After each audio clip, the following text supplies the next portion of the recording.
we learned a few stories and continuation of this chapter of stories.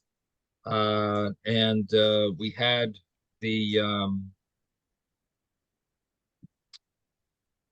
story of Reb Chia Bar Lulyani. Reb Chia Bar Lulyani, that he heard the clouds in the heavens saying that the rain is gonna the clouds are gonna head towards Amoin and Moav. And he said, when you gave the Torah to the Yidden, they didn't want it. You offered it to the nations and they didn't want it.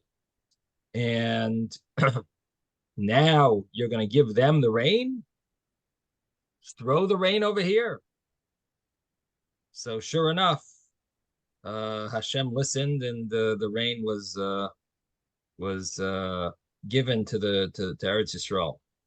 Interesting little story over here.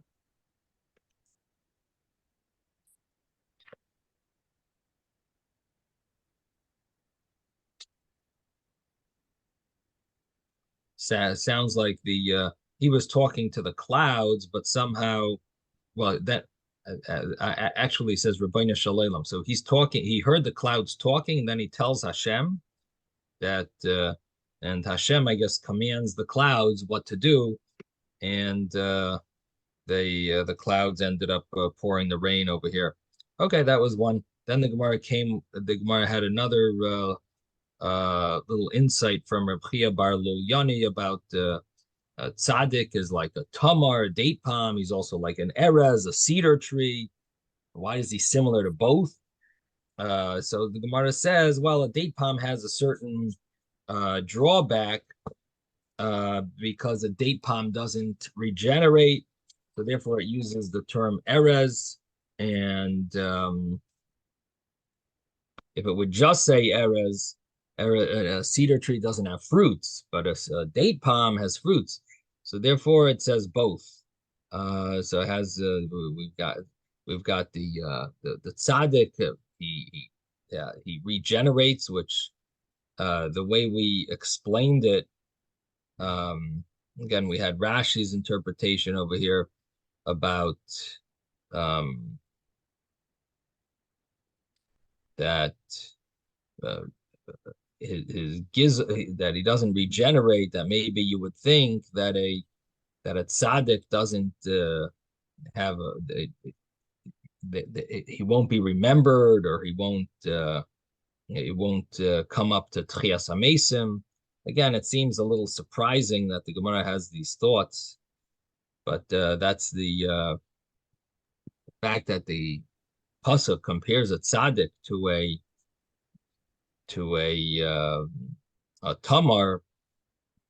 I guess the Gemara understands it must be saying something, something similar, that it doesn't regenerate.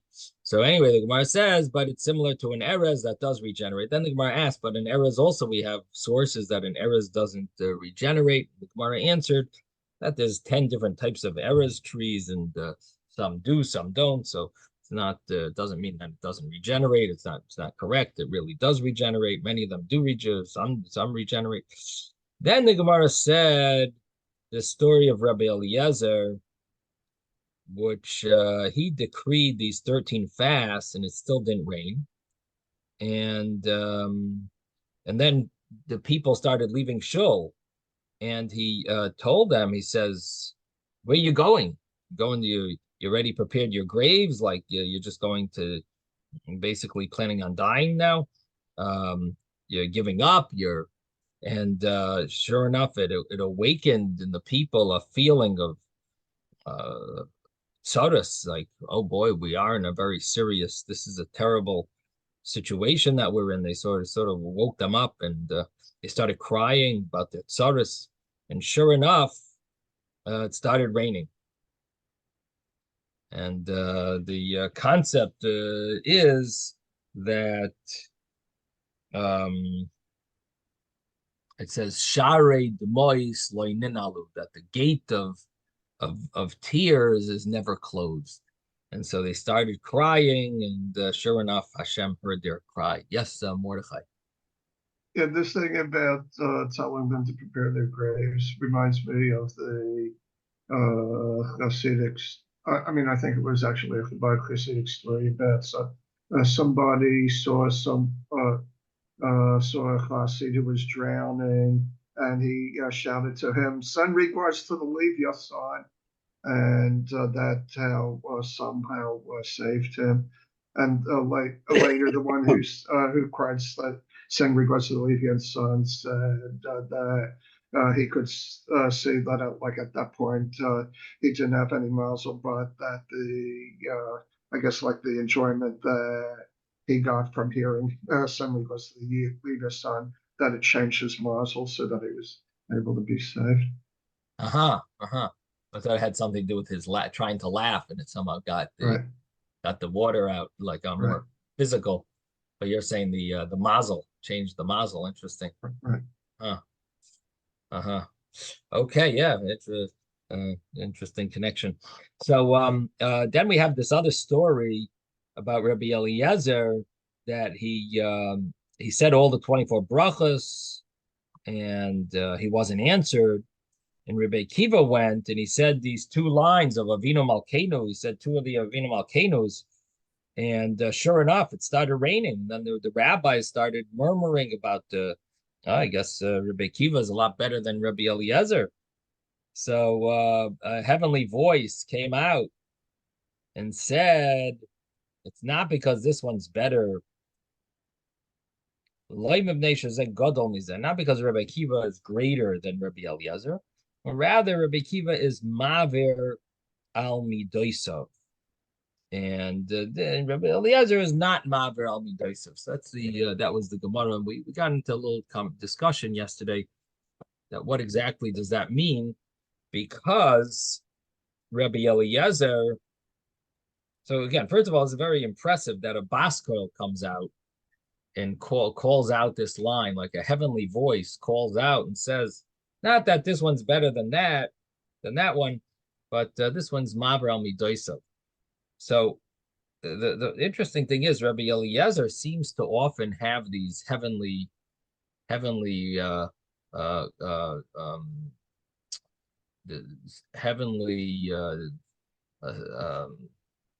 announcements like in his honor. Like we have a story where there was a whole debate of some type of oven being tahor or tameh, and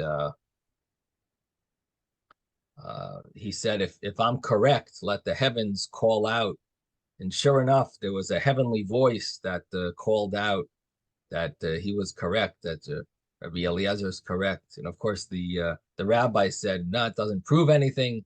Torah is la b'shamayim he, but it seems like the Rabbi Eliezer seems to get these bas coils whenever there's any problems, like the heavens. Seems like he had some good relationship with the heavenly angels, and they used to, they would try to help him out. But of course, the rabbis didn't go for that. Anyway, so this heavenly voice called out and said, "No, Rabbi Eliezer is no worse than Rabbi Akiva. They're both the same. That Rabbi Akiva is not better than Rabbi Eliezer. Rabbi Eliezer is also great, the same great. They're both the same great. But Rabbi Akiva has Mavrel Midoisa." And so yesterday, what we were discussing was if you're both the same great, then how could you in the same sentence then jump and say, but Rabbi Akiva's Maver al Midoisav, he's more forgiving, or he's more refined in his midos, or he somehow works harder on his midos, on his traits, character. He works harder on his character. However, you want to translate Maver al Midoisav, but the point is, it sounds like he's greater. So in the same sentence, you're saying, no, it's not that he's greater, just that he's Maver al Midoisav. He works on his character more. Wouldn't that make him greater? So I gave an explanation yesterday, and that was based on this idea that Rabbi Akiva whatever he did in his character was much harder than whatever Rabbi Eliezer did. Why? because Rabbi Eliezer was born in a with very good genes. Rabbi Akiva did not have the same genes.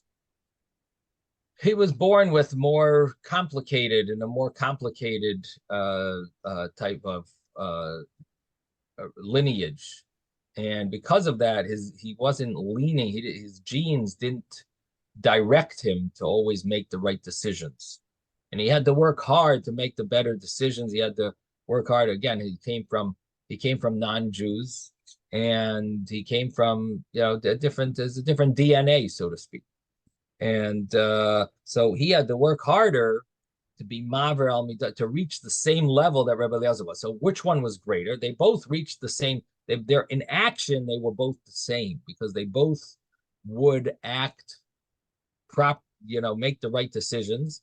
But Rabbi Akiva had to put more effort into it. That's what it means. It was Maver al Midah. And because of that, according to that interpretation, it comes out that in this they reached the same. They would do the same thing. So you can't say one is really greater than the other, but one does have more credit than the other with regard to the fact that he had to break his negative traits more. He had to work harder on them. Yes, Moshe. Is this this be more kavanah on the part of Rabbi Akiva because of the energy that's associated with his working harder? It has more of an impact. You see, Rabbi Eliezer seemed to, because he had the knowledge and he was already on the same madrega that Rabbi Akiva was. It seems as though Rabbi Akiva had more kavanah. I mean, they both had kavanah, but it seems like the kavanah had more of an impact because of the strength of his working, of the harder work that he was putting into it. Right. So it seems like it came from the extra effort that he had to put in. Of course, the commentaries have a question on this whole interpretation. This is a interpretation by one of big rabbis in Israel, the Mabit. But the rabbis, the later commentaries question that. They say, what about the famous Gemara where Yitzchok and Rivka were both davening? It says Hashem listened to Yitzchok's prayer and not to Rivka's prayer. And so why did Hashem listen to Yitzchok's prayer? Because Yitzchok was a tzaddik ben tzaddik. He was a tzaddik, the son of a tzaddik. And Rivka was the tzaddikis, the daughter of a Rasha, a wicked person. Her father was Bethuel. So it says Hashem listened to Yitzchok instead of listening to Rivka. Now, according to our Gemara, according to this interpretation in our Gemara, that Rabbi Akiva was had negative lineage, so seemingly Rabbi Eliezer should have, the prayers of Rabbi Eliezer should have been more pure than the prayers of Rabbi Akiva. And in the way our Gemara says it is, no, Rabbi Akiva was listened to more because he had to work harder. So you would think, so then maybe Rivka, Hashem should have listened to her. She had to work harder. She had some negative DNA, some negative traits, and so seemingly it doesn't really. How do you reconcile this contradiction? Is it better to come from negative lineage and then your prayers are more answered, or are your prayers more answered if you come from positive lineage? So the way they answer this question is that Yitzchok and Rivka were davening for a child, for themselves. So when you're davening for yourself, so in that case, the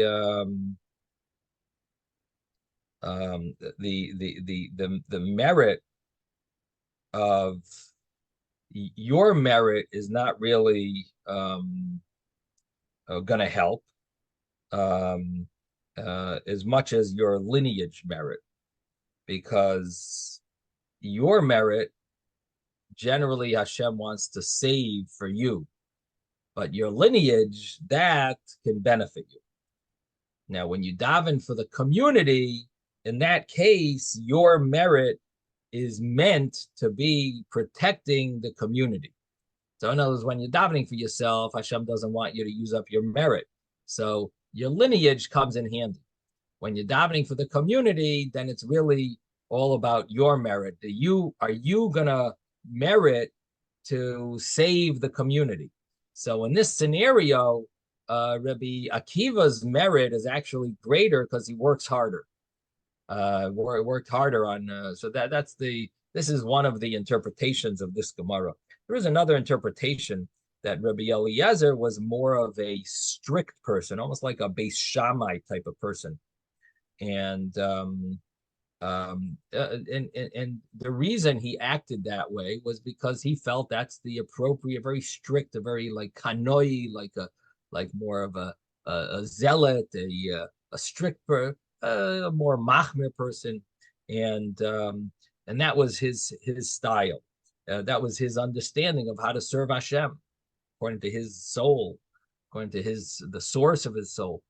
Rabbi Akiva was the opposite. He was more of a vatron, a person who is more forgiving and letting go and easygoing and served Hashem in a much more loving way than in a strict way. And basically, both paths are apropos depending on your soul source, on your what type of soul, what type of neshama you have. But nevertheless, the path of Rabbi Akiva does bring about more that Hashem will answer your prayers better. So in spiritual service to God, they're both in the same league because both of them are serving Hashem according to the source of their souls, according to the way they're meant to. But with regard to Hashem listening to the prayers, so someone who's more merciful on others, Hashem is going to be more merciful on them. So that would be a reason why they might be in the same league, but at the same time, Hashem will listen to Rabbi Akiva because, as the Gemara says, he was mavir al midoisav. He went. He was mavir al midoisav. He was more of a easy person, a more forgiving person, and such a more merciful person. And because of that, Hashem listens to his prayer more, and that's basically the explanation of the Gemara. Rabbi, also, you could compare Avraham Avinu in some ways to Rabbi Akiva because it's the same situation. He was almost like a convert himself, and the whole thing blew up into an amazing situation where it resulted in what we have, in Judaism as we know it today. I mean, Rabbi Akiva, I mean, he had a lot of power associated with his trying to, make things happen, because of his, he put more effort into it. There was more effort put into it. So I think there was more power and strength put into koach, put into his prayers, into what he was doing, even though he was more. And don't forget also Rabbi Avraham Avinu also had chesed. He was also chesed. Right. Good point. That's it. Good point. Yeah. Very good connection, Rabbi Akiva and Avraham Avinu.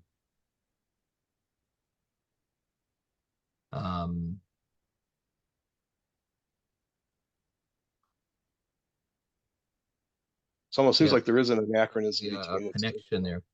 Yeah. Good point. Yeah, it seems like they have similar qualities. Okay, so now we're up to the next Gemara, and this is where we got up to. We're on page 25b,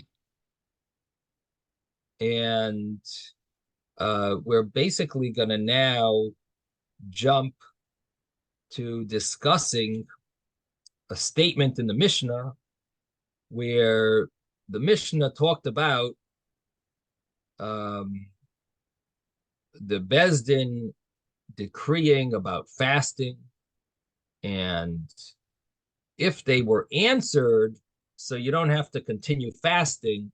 If they're not answered, then they would add more fasts.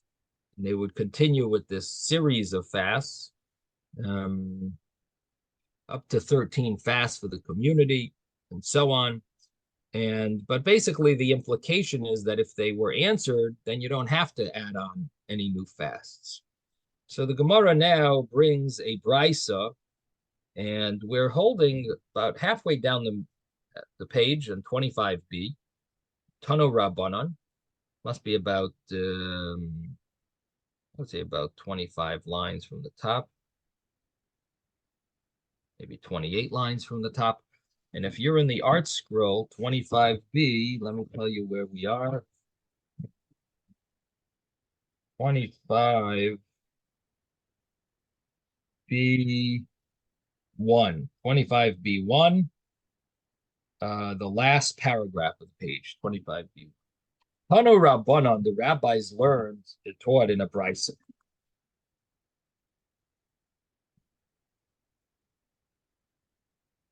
Okay. The rabbis taught in a brisa. Ad masayu agashamim yardim batzibar poiskin mitaniso. Until when? Till how much will the rain pour down, and this will cause the community not to have to fast, which basically means that if Hashem answers their prayer, at least regarding a communal prayer, Rashi tells us that Hashem, that basically the prayers are answered and they can stop fasting. So how much does it, how much rain needs to come that's considered sufficient for this type of purpose? How much rain will be sufficient? So the Gemara says, Gemara brings this brisa, which has a few different opinions. And the Gemara says a opinion that it's Kimalei Berech Hamacharesha,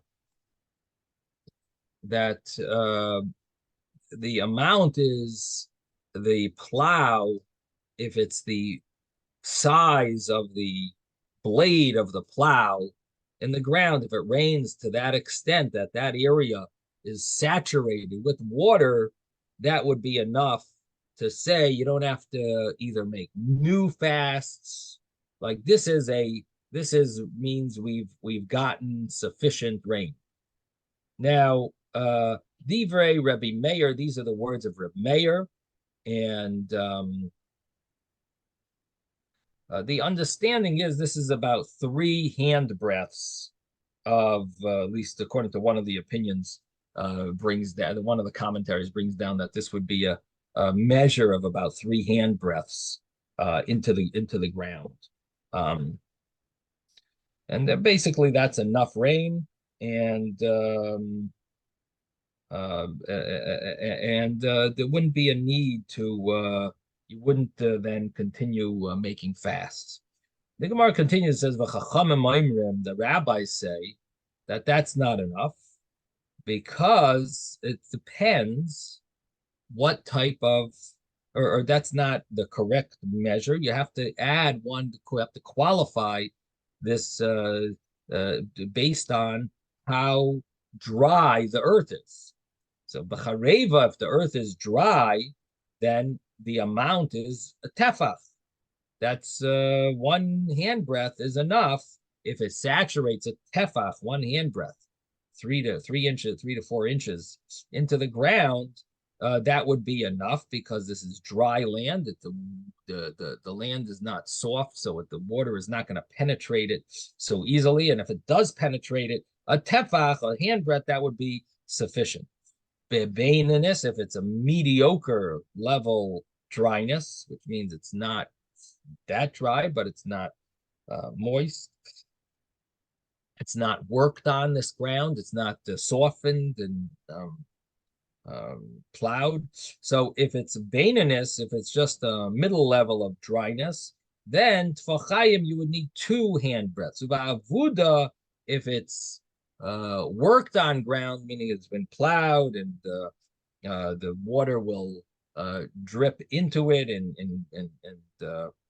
travel deeply into it. So then you would need 3 tfachim, shleisha tfachim, in order for the fast to be stopped, in order to stop fasting and not to have to make new fasts, and so on. Now, the Gemara now says, Tanya, we learned in a brisa, Reb Shimon ben Elazar says, Ein lecha tefach milmaila. There is no rain that falls from above, a handbreadth, she'ein tahaim yoytze lekrasai shloisha tfachim. That on earth, the lower waters, they somehow come up and water they give moisture from below. If the heavens gives a handbreadth, then from below they'll at least give 3 handbreadths. Now, I'm not sure how this works scientifically. If any of you understand this, that would be great. Please share. But somehow, when the rain goes into the earth, the Gemara here is saying that the lower waters come up as well, meaning the water under the ground somehow it seems that it has some type of a awakening, and it somehow gets somehow when it rains above, it rains below as well. If anyone understands that, why that is, or any scientific evidence to that. I know some people have these like little they water their grass from not from regular water, but they like dig a hole somewhere and they reach water from below, and somehow it irrigates their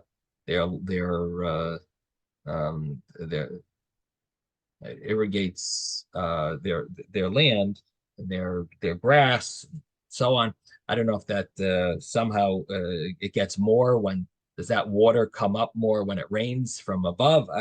Anyway, whatever the Gemara says, that it somehow there's a heavenly rain, and the water from below sort of like is attracted to going up even more, like 3 times as much. If there's a tefach above that gets saturated, in other words, that it rains a amount of a handbreadth, then like the water below goes up like 3 handbreadths and gets waters it. The Gemara continues and says, well, we have a contradiction, because one place, another place, another brisa of Tanya, didn't we learn in brisa tfachayim that it goes up 2 tfachim, 2 handbreadths, double, not triple. So the Gemara answers like kasha kan be avuda kan be she'ein avud. That depends if the earth is plowed. Then if it's plowed earth, it's avuda, which means that the earth is softened and it's plowed. So when it rains 1 handbreadth above, which means from the heavens, it rains down only the amount of 1 handbreadth. It's not a lot of rain. If it's dry earth, then it saturates 1 handbreadth. That means it's a lot of rain. But if it's not dry earth, it's softened earth, it's worked on, it's plowed earth, so then it saturates 1 tefach. It means it's not so much rain. So then it'll only the below, the waters of below that come up from below the earth, that only waters 2 tefachs, 2 handbreadths, like double. But if it's very dry, if the earth is dry and the rain is causing a full handbreadth to be saturated with water, so that will cause below to give 3, because that's a lot of rain. So then below the earth, the water will come up 3 tefachim, 3 handbreadths. Anyway, it doesn't seem like anyone here wants to share any scientific information. No, I guess we don't know much. Anyway, this would be interesting to look into if anyone has any interest in science of rain. Okay, then the Gemara continues and says that talks about the Nisuch Hamayim and Nisuch Hayayim. There's the water libation and the wine libation that were done on the holiday of Sukkot. And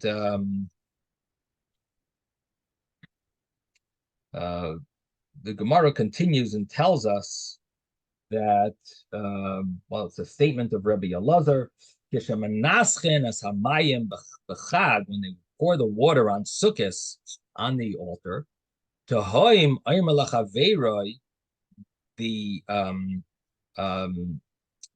the depths, but which Tahim, the above or the, so it says the Tahim would tell his friend, which means the above water depths would speak to the lower water depths, and one of them would tell the other one, Abba Meimecha, give out your gush your water, and koil shnei reim ani shemeya. I hear the voice of two friends, which basically means the Nisuch Hamayim, the wine libation, and the Nisuch Hamayim, the water libation, and I hear them. So the heavenly waters would tell the lower ones, like, start gushing, gush your waters, because it's time to start giving rain. And we've learned that the B'chag Nidoinin Al Hamayim on Sukkot is a time when we're judged for rain. So it's the Nisuch Hamayim is very good. We also learned the beginning of this tractate about the we mention rain because of the Nisuch Hamayim based on when the water libations were poured. That would be the time to mention Hashem's gift of rain. And so here it's a similar idea that the waters, when they heard that the water libation is being poured, so they would tell each other about we have to start giving forth rain. And the pasuk for this, the Gemara says, Shenemar, as it says, Tahoim el Tahoim koirei, one depth calls the other depths, lekoil tzinayrecha, because of the sound of your pipes, which means the two pipes of the water libation and the wine libation. Okay, so that's one part of this. Then the Gemara says, Amar Rabba says, Ladidi chazili, to me, I saw Hi Ridia. This angel that's called Ridia, sounds like this angel Ridia, which is some type of a similar. It looks similar to a calf. So it says this Ridia, this angel Ridia, that's in charge of the waters. So, or not exactly in charge, he's Hashem's emissary regarding the waters. So, or to tell the waters what to do, or so he's some type of angel that deals with the tahims, with the waters. So it's dami le'igla. It's similar. This angel is similar to an egel, a calf, and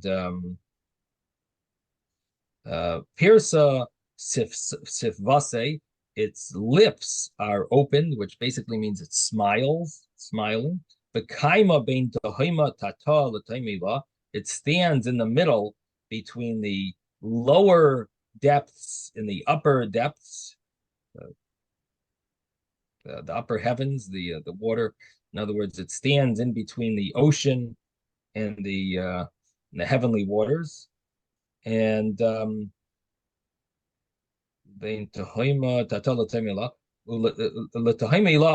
the upper waters, it says, sprinkle your waters. to the lower waters, the angel says, Abba meimechel, let your waters spring forth. Shenem, as it says, Hanitzanim niru ba'aretz. This is the blossoms are visible on the earth. And the pasuk continues and talks about, says it's the time to song, has come, and the sound of the ox is heard in our land. And so basically, the understanding is that the blossoms have appeared is referring to the water libation and the wine libation, because it only comes once in a while, just like these blossoms only come once a year. So this also only comes once a year. And the time of the song has arrived, which basically refers to Sukkot, the song of when they would pour the water libation. And the sound of the tar, which is this angel, which we're calling a tar. Literally, tar means the turtle dove, but in Aramaic, tar means a shar, an ox, which refers to this calf. That the sound of the ox is heard in our land, which means it's telling the depths, the waters, how to pour forth their waters. So that's that pasuk is referring to the water, the waters that are being told to start pouring forth in connection with the holiday of the Nisuch Hamayim with Sukkot and the pouring of the water libation. Okay, so Rabbi, basically, yes. Just Lekol Tinoecha, are they talking about the pipes from the Mizbeach that went down into the earth? Yeah. That's the understanding of that pasuk, and at least according to the Gemara, that's the Taim al Taim Ker Lekol Tzinarecha. That's according to our Gemara, that's the meaning, that it's the tzinars that are that have those the libations. Correct. So basically, what our Gemara has been doing over here is sharing with us the idea of the waters above, the waters below, and the which has to do with how much water we need. And then it seems that what the Gemara is trying to bring out is that we see that the water above is maybe less than the water below, because the water above, it says chashar meimecha, which seems to be a different term than abba meimecha, which abba is maybe a much more swifter type of water gushing of the water. Seemingly, that might be the idea over here.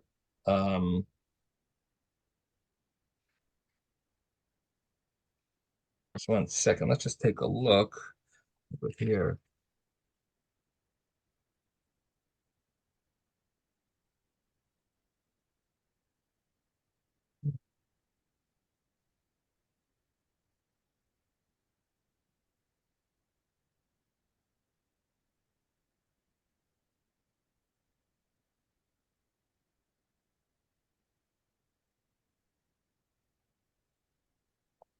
The term chashras, Rashi before uses the word mashirin, it like slips it drips water to the earth. And Abba seems like a much, it sounds maybe like that might be the point that the Gemara is making about how the lower waters are like, they give forth much more from below than the waters above, which is in connection with what we were saying before, that you need a certain amount of rain in order to help. But the Gemara tells us that really, in addition to the rain from above, there's also this water below that's also causing a benefit to the ground. And it's The water table. Maybe we don't see it. What is that? The water table. The water table.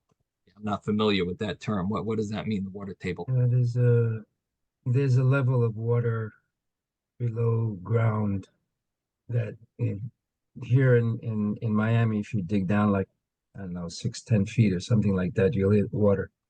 That's the water table. And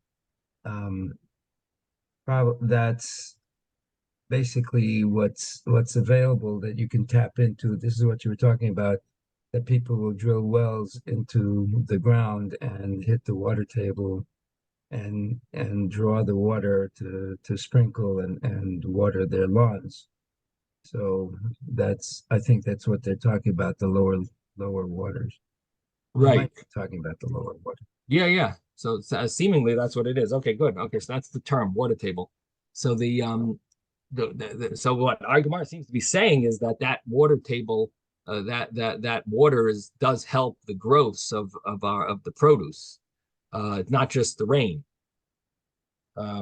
Seemingly that you know that and the Gemara is continuing with that idea that knows it's not just what the rain that comes from above, but it's the water from below, and possibly this is and just spiritually this might be connected to this whole concept of we have to daven from below, and Hashem pours forth the rain from above. That it's sort of like we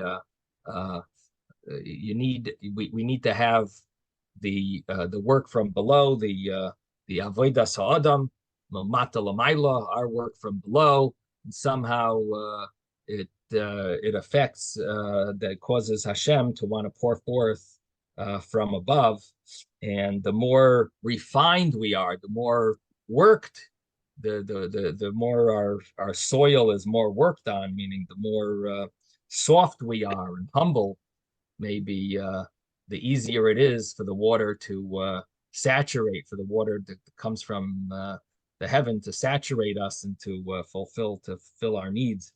Just a little thought that comes to mind. I don't know, my own little thought. Okay, so the Gemara continues here and says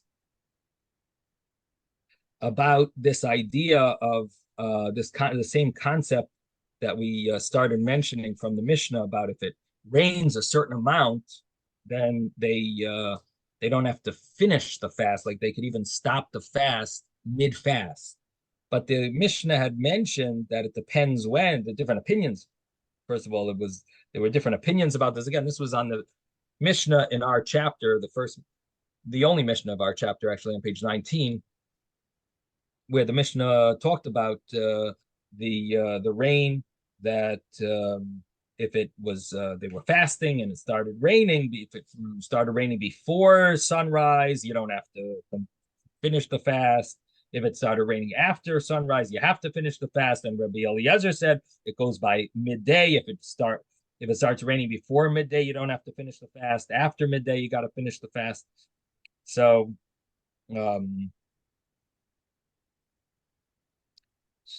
the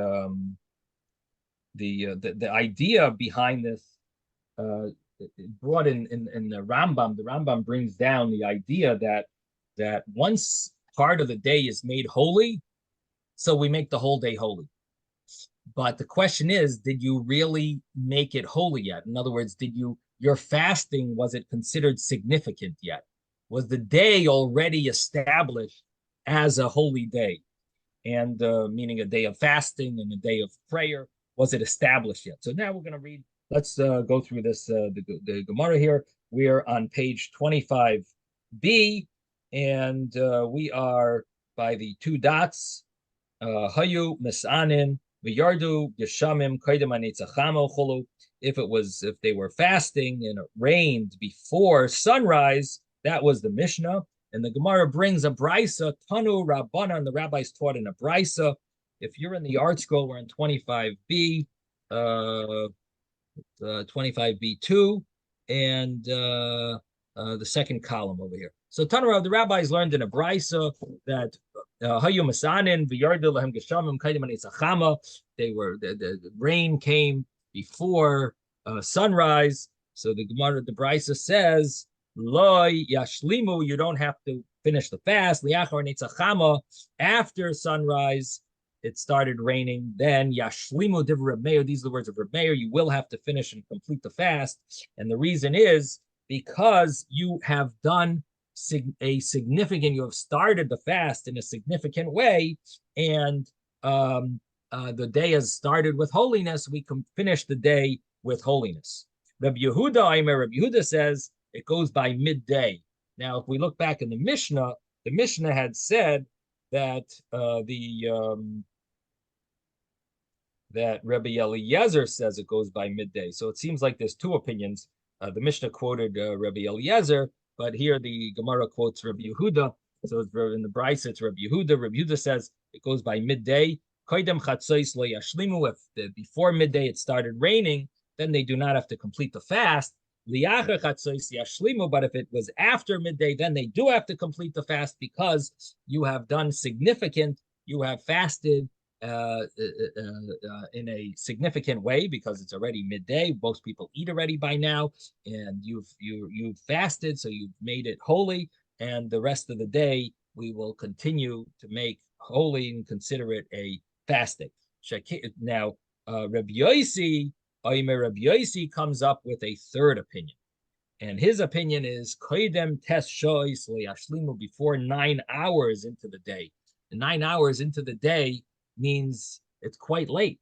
That it's on a regular day, sunrise is 6 and sunset is at 6. So 9 hours into the day would be 3 p.m., right? Because 6 to 7 to 8 to 9 to 10, 11 to 12, 6 hours to 1 to 2 to 3 is 9 hours into the day. So you've got 9 hours into the day. If it rains before 9 hours into the day, before 3 p.m., then you would not have to finish the fast because it's not considered significant. But after 9 hours into the day you fasted, then it's really significant, and it's considered that you've started the day with holiness, and we complete the day. And what is his source for 9 hours? Most people eat their meal before noon. What is the 9 hour measure? So he says, Shakin Matzino B'Yachav Melech Yisrael. We find regarding Achav, the king of Israel, who we're just about to study about in the book of Kings. So this Achav was a wicked king, but what happened was he was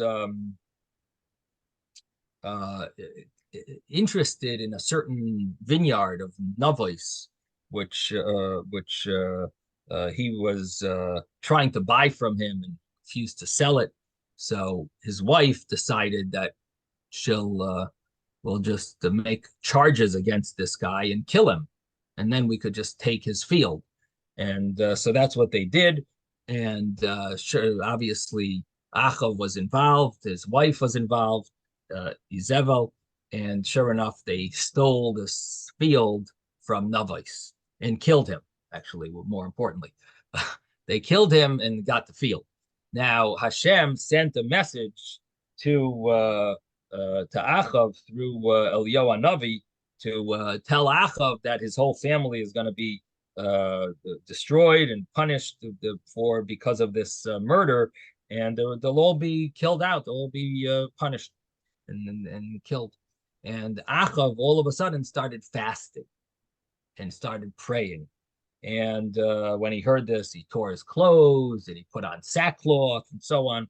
And so ultimately, Hashem was happy with him that he repented. And he was such a wicked king. It's actually surprising that he even did that. And Hashem said to Eliyahu, do you see how he's humbled himself? Esau, this is the pasuk. This is what we're bringing right now. Shenemar, as it says in the pasuk, the Gemara brings the pasuk Hara Esau ki nichna Achav. Did you see that Achav was humbled? He humbled himself. And so the point is that this happened when at 9 hours into the day. And even though he only started fasting at 9 hours into the day, that was considered a significant fast that Hashem was impressed with. And the point is that until 9 hours into the day, it's not necessarily considered like you've started the day with holiness. But if you start fasting in 9 hours, then it fits with even this story of Achav, that you've done certain significant act, like Hashem considered Achav's act at 9 hours in the day of fasting. So now that would be considered a fast, and so it depends on the 9 hour cutoff. And if you started fasting into 9 hours after 9 hours in the day, if you've been fasting, then it's already the day is a holy day, and before 9 hours, it is not considered a holy day. Rashi has a whole thing. Question. Yes. When he says 9 hours, it means that Achav started fasting from early in the morning until the 9 hour period, or from the 9th hour on? No, so he started fasting from the 9th hour on. So what has he done? I mean, So most kings don't get up until 4 hours past. 3 hours, 3 hours into the day. Okay, so he really didn't do anything. Well, the point is that he put on sackcloth, and he regretted his sin and repented, and he fasted. But let's read the Rashi. Rashi says, "Shekain Matzino." We find, if you look on the second the Rashi side of the page. In other words, this page has two sides of Rashi, but it's on the left side. It says Shekain Matzino. It's maybe about 25 lines from the bottom. We find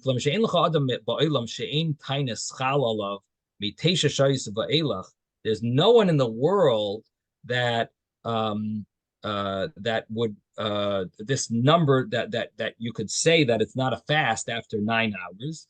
Afilu b'nei malachim, even the children of kings, shadarkan lechol b'tes shois, that they normally eat at 9 hours, and those they have their meal, their main meal at 9 hours in the day. That would basically everyone should have eaten by now. Sha'ad gimel shois hein yeshenim u'taisei. They sleep until 3 hours, until the 3rd hour of the day. V'shayin shei shois, and then they wait 6 hours. V'yoichlin, and they eat. Kedamina b'psachim afilo Agrippas hamelach, even Agrippas sharagal lechol b'tes shois b'yoim, that he was used to eating at 9 hours in the day. Lo yoichal ad shetechshach, shouldn't eat until it's dark. Shenemar, as it says, Hara'isa, did you see that I humbled, ki nichna, that Achav was humbled, mipanai, before me, ve'achav le'chol Taanisi olav miteshois ve'elach. His fast started at 9 hours. V'ad tes shois hayayachol lechol, until 9 hours he was able to eat, because he didn't plan on fasting. Shlei gomer b'daitei lesanis ela shabal yo isayam shenichnas bekerem navois hayisraeli. And that day the Elio came, that he entered the field of Navais, Ramalei Hertzachta, you killed him, Begam Yorashta, and you also inherited his field. Gam Yilku Haklavim, let the dogs eat, punish you, so to speak, and the Ksiv, by Yitzavim, Shehesana Oisayim, that he fasted that day. So the first part of the day was basically he was able to eat. But it's from that 9th hour, from the 9 hours in the day, which I guess is when the kings would have their, it says B'nai Malachim, they normally have their main meal then. I don't know, it's a little unclear what exactly that means. They really would fast until then, or they would wait 6 hours for their main meal, maybe, but they would have snacks before that. I don't know exactly how exactly it worked. It seems surprising to me that a king would hunger themselves until then. But basically, his fast began, the official rules of his fast began at 9 hours in the day, and that was when they normally would have eaten then. And that is considered a significant time when it comes to fasting, that if you would start at 9 hours in the day, that would be a fast. That would be considered a proper fast. So if you are continuing to fast after that time, that's significant. If you fasted before that, maybe it's not necessarily considered that your day has started with holiness. Okay, so let's continue over here. Rabbi. So, yes. Yeah, I think that there's another place that says that the son of the king, the prince, he's able to sleep in till 9 hours. So that's why No, they ate so late. They're sleeping in till 9 hours, till 9 yeah, o'clock in the morning. yeah, No, it's but not 9 o'clock in the morning. yeah, that's the mistake that, but it doesn't mean 9 hours. What you're saying is till 9 a.m., which is 3 hours in the day. That's how long they would sleep in, and that's why that's the time that we use for Shema. Is 3 hours, because that's the way the kings, the Bnei Malachim, they would sleep in till 3 hours into the day, which ends up being 9 o'clock. But here we're talking about 9 hours into the day, which means 3 o'clock in the afternoon, approximately. All right, so it's just a difference between 9 hours and 9 a.m. That's okay. So the Gemara continues and says that Rabbi Yehuda Nasiya Gazar Taanis, Rabbi Yehuda Nasiya, again, this is the grandson of Rebbe, and he established a fast. V'yardu lahem geshamim liachar netzachama, the rain fell for them after sunrise, and savar liashluminu, and he thought that, well, if it rained after sunrise, we paskin, at least according to his thought, he says we should follow Reb Meir, that if it rained before sunrise, I don't have to finish it, but it rained after sunrise, we already started the fast. So he thought that's the halacha. So Amar Lei, Rabbi Ami said, no, we go by Chatzois. Koidem Chatzois, V'yacha Chatzois, Shanina, we learned that it's differences between before Chatzois and after Chatzois, midday. If it's before midday it rains, then you don't have to finish it. If it's after midday, you do have to finish it. And let's try to do one more little piece. Shmuel HaKatan Gazar Tainisa, the Shmuel HaKatan. It's called the Shmuel, the small one. And yeah, well, the younger one, the small one, that he established a fast. It started raining before Netzacham, before midday. So you would think, oh, this is perfect. It means, look, Hashem is happy with us, right? Hashem made it rain. We started fasting. Hashem. So they thought that the community. This is shows this shows special thing about the community. Credit to the we should take credit. The community can take credit for this, and because look, that Hashem made it rain even before they even davened yet. You know, Amar Lahem. So Shmuel said, no, don't take credit for it. I'll give you a parable. What is it similar to? A servant who wants some type of reward from his master. And Amar Lahem, so he says to them, or to his ministers, just give him what he wants. I don't want to have to listen to his voice. So if you get your answer before you even ask, not necessarily a positive thing, because could be Hashem doesn't want to hear our voice. Just give it to him now, so I don't even have to hear him. That's the way he understood it. And then there was another story with the Shmuel HaKatan. Shmuel HaKatan Gazar Tainisa, he established a fast, and it rained after Shkia, night. So they davened all day. And then after the sun set, it rained. So the community said, this is a good sign. So you see, we davened all day and Hashem accepted our prayers. Shmuel. So here Shmuel again tells them, don't get too impressed with you. So this is not credit for the community. I'll give you a parable. What's it similar to? A servant wants a reward from his master, and he said to them, let's not give it to him until he gets humbled and pained, until he tries hard. And afterwards, then we'll give it to him. So he waits till the end of the day, then it's also not a good sign. So the people wanted to take credit. Shmuel HaKatan keeps telling them, no, this isn't a good sign, and that's not a good sign. And we'll see tomorrow, Mitzvah Hashem, what is a good sign according to Shmuel HaKatan. Okay, we're going to stop here. Zai gesund, everyone. Thank you, Rabbi. Thank you, Rabbi. Thank you, Rabbi.